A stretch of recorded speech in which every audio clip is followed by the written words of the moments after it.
તો વડોદરામાં ગઈકાલના વરસાદ બાદ ગ્રામ્ય જીવન પ્રભાવિત બન્યું। વડોદરાને અડીને આવેલા વડસર ગામમાં ચોતરફ પાણી જોવા મળી રહ્યું છે।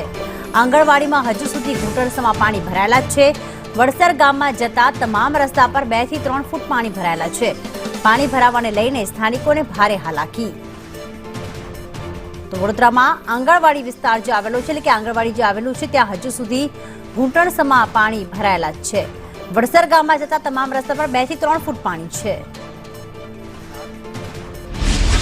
વાસીઓની હાલત ખરાબ થતી હોય છે। ગઈકાલે જે રીતે વડોદરામાં વરસાદ પડ્યો હતો તેને લઈને વડોદરા ઉપરાંત આસપાસના જે ગામડાઓ છે તેમાં પોઝિશન અત્યારે ખરાબ થઈ છે। વડોદરાને અડીને આવેલા વડસર ગામની જો વાત કરીએ તો આ ગામની અંદર જે સ્કૂલ છે, જે આંગણવાડી છે તેમાં પાણી ભરાયા છે, ઘૂંટણ સુધી પાણી ભરાયા છે। મહત્વનું છે કે વડસરની અંદર રોડ રસ્તા છે ત્યાં પણ 3 ફૂટ જેટલા પાણી ભરાયા છે। આસપાસના ઘરોની અંદર પાણી ભરાયેલા પણ દ્રશ્યો સામે આવી રહ્યા છે।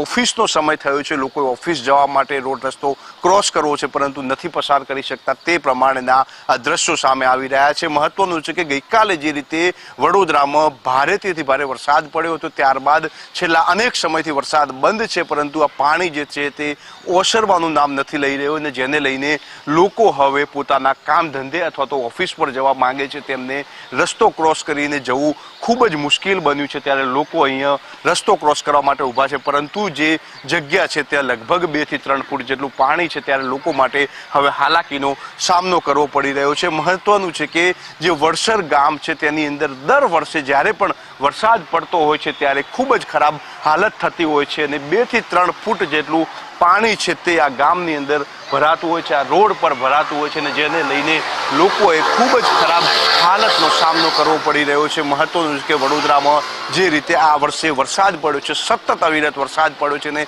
વડોદરાવાસીઓ હેરાન થયા છે, તે રીતે માત્ર વડોદરાવાસીઓ નહીં પરંતુ આસપાસના જે ગામડાઓ છે તેની પણ આ જ પોઝિશન જોવા મળી રહી છે। ગઈકાલે પડેલા વરસાદને લઈને આજે પણ ખરાબ હાલતમાં આ લોકો જોવા મળી રહ્યા છે। કેમેરામેન પુખરાજ સાથે જયંતિ ચૌધરી, સંદેશ ન્યૂઝ।